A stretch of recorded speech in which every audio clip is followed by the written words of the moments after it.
All right, welcome back. So, last time we dug into the big three learning theories, right? But that was all pretty clinical, kind of like learning in a lab. Today, we're busting out of the classroom and diving into the beautifully messy real world. So, we're going to explore the theories that tackle these exact questions. And what you'll see is that learning isn't just this thing we do. No, it's woven right into the fabric of our social lives, our personal growth, and what really makes us tick. Okay, let's kick things off with what was, at the time, a pretty revolutionary idea. Learning isn't a solo act. Not at all. It's social at its core. I mean, think about it. We are constantly, and a lot of the time without even realizing it, soaking up information from everyone around us. And this brings us to Albert Bandura. His big idea was that a massive chunk of what we learn doesn't come from a teacher standing at the front of a room. Nope. It comes from just watching other people. He called this, pretty straightforwardly, observational learning. Now, Bandura's famous Bobo doll experiments back in the 60s, they put this whole idea on full display. Basically, he had kids watch an adult who was either playing nice with his inflatable doll or just wailing on it. And the results? They were shocking. The kids who saw the aggression, well, they copied it. This was huge. It showed that learning could happen without any reward or punishment system at all. So later on, he fleshed this out into what's known as social cognitive theory. And this is important because it shows it's not just about being a copycat. It's a whole mental process, right? You've got to actually notice the behavior, you've got to remember it, you have to be physically able to do it, and this is the real kicker, you need a reason, some motivation to do it. Okay, so if we learn from other people, that begs a bigger question, right? How much does our entire culture shape us? And that's where Lev Vygotsky enters the picture. While Piaget pictured a kid as this little lone scientist figuring things out, Vygotsky had a totally different take. He argued that our minds are quite literally built by our social interactions. For him, knowledge isn't discovered, it's co-created. His key concept was something he called the zone of proximal development, or ZPD for short. Now, this isn't just about what you know versus what you don't. The ZPD is that magical sweet spot where the real learning happens. It's that space of skills you can't quite get on your own, but you can nail with a little help from a teacher, a parent, or even just a friend who's a step ahead.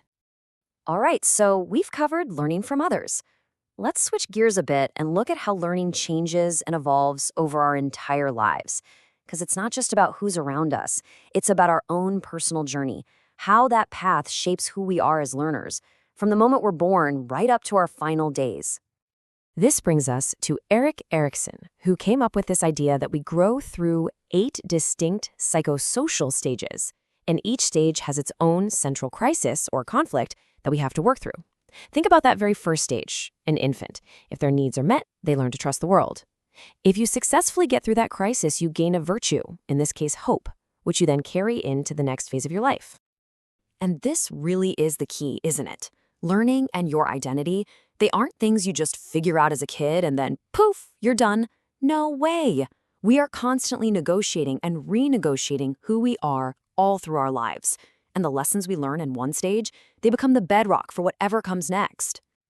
And in a similar vein, you have Lawrence Kohlberg, who argued that our sense of morality also develops in stages.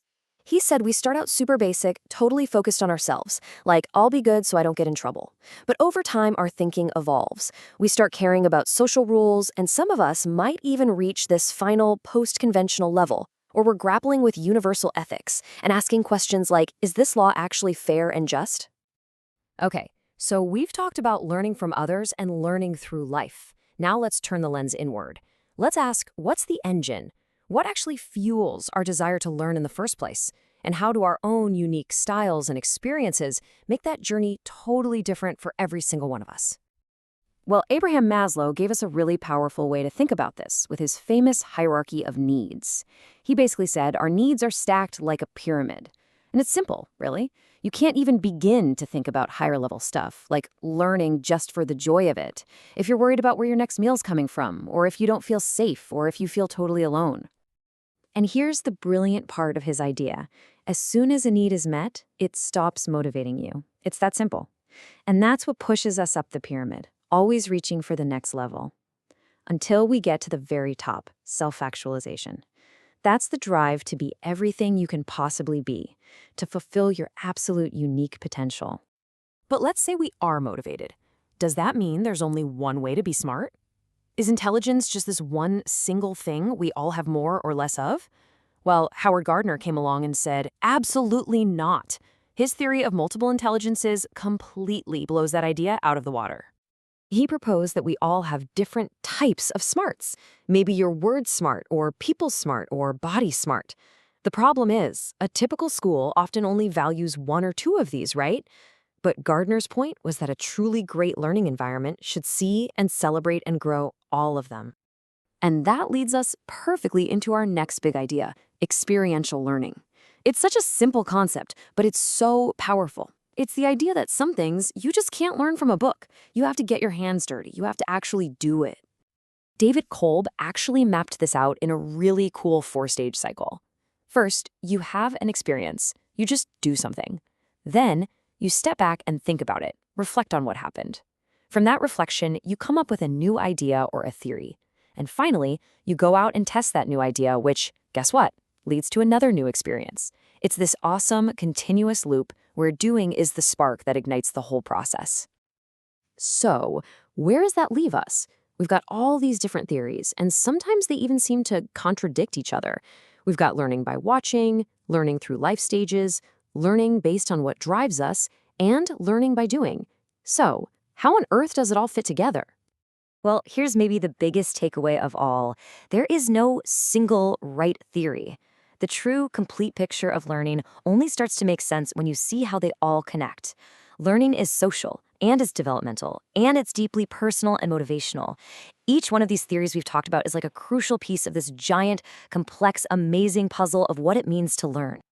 And that leaves us with one last question for you to think about. When you consider all these different forces, your friends, your stage in life, your deepest needs and motivations, it really makes you wonder, doesn't it? Who is the true architect of your mind? Thanks for joining me.